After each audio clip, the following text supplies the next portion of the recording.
Hi there, it's Miss Meg with Art Feeds, back this week with another Art Feeds Makes project. Today, we are going to explore different feelings and emotions and the way that we express those feelings and emotions on our face. How we use our eyebrows and our eyes and our muscles in our face and our mouths to express how we're feeling, to show that to the rest of the world, and also to think about what other people's faces look like when they're experiencing certain emotions on the inside. Now, before we get started, I want to remind you of the Art Feeds rules. The first rule is to be kind and to be creative. I know that you are wildly creative.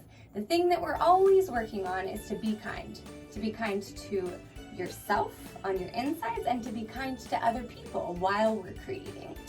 And rule number 2 is to never say, I can't. We might be doing some things with our hands today, getting a little messy. We don't want to give up after we try and maybe get a little messy. We just want to keep trying and say, I will try, I can, or will you help me? And rule number 3, there are no wrong answers.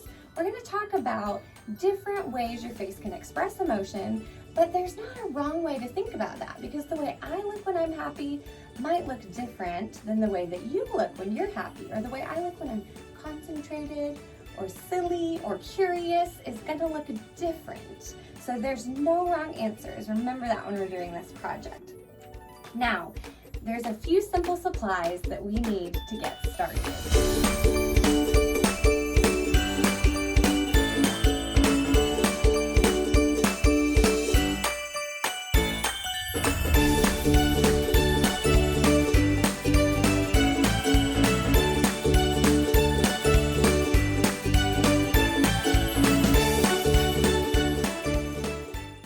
For the first part of the project, we're going to think a little bit more about different emotions and the way faces look when we're expressing those emotions. So we're going to use, on the Art Feeds blog, you can download this worksheet, which you can find if you look up Emotional Doodles. Now, if you don't have access to a computer or printer, that's no problem. You can just grab a plain sheet of paper and we can do this together. So once you get that ready to go, we'll explore what different emotions look like.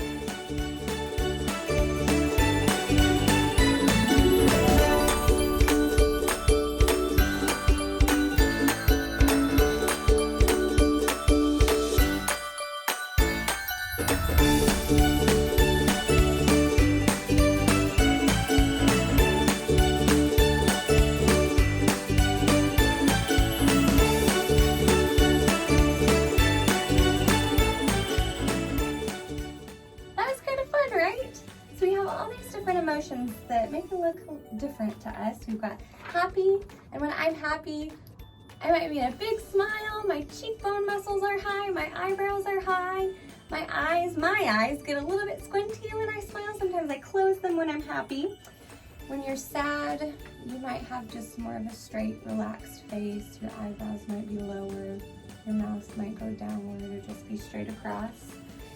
If you are scared, you might tense up, your eyebrows might go high, you might kind of go like this if something scares you. If you're angry, your eyebrows go low, your mouth goes low, your whole face scrunches up a little bit. Or if you're laughing, your whole face is free and loose, and sometimes you're a little bit loud and giggly, right? Now, you might think, why is this important? The reason this is important is because when we can name our own emotions and how we feel on our insides, then that gives us power to know what to do with our emotions next. So that if we're angry, and we might feel angry and we might be expressing anger, but we want to think of the safest and healthiest way to express that. Or if we're sad and we need someone else to know that we're sad, sometimes that comes out in the way our face looks, or with tears. Or if we're happy and we're really happy for another person, our face shows that. And you can also read other people, and that can help you know what they need. If you see someone's face looking really sad and they're on the playground, that might tell you, hey, I need to go talk to them and see why they're so sad and maybe be with them while they're sad. Or if someone is looking a little bit nervous, they have that nervous face whenever you're around them, you might check in with them and say, hey, Why are you nervous? Is there something you're scared of? Is there something I can help you with? So knowing people's emotions by their face gives you a lot of power over your own emotions and your own insides, and also so much power to help other people. So next, we're gonna take all of these emotions that we've learned and play or create our feelings, faces, sensory bag. Let's get started.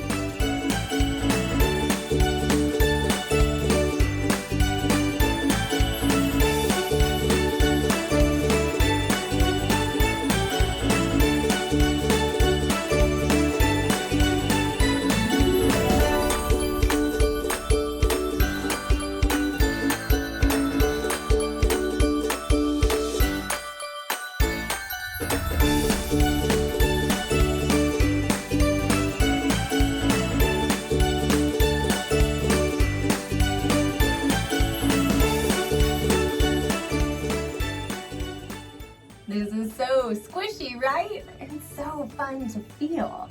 Isn't it interesting that our little sensory bag, gal or guy, has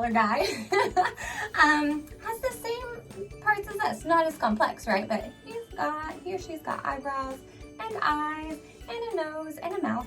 And we can use those parts, just like we use our own face, to express. We can make a sad face with those eyebrows, we can make a happy face, and that helps us learn and explore. We would love to see what you make.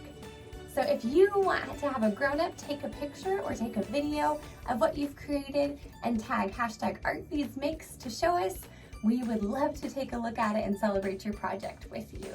See you next time.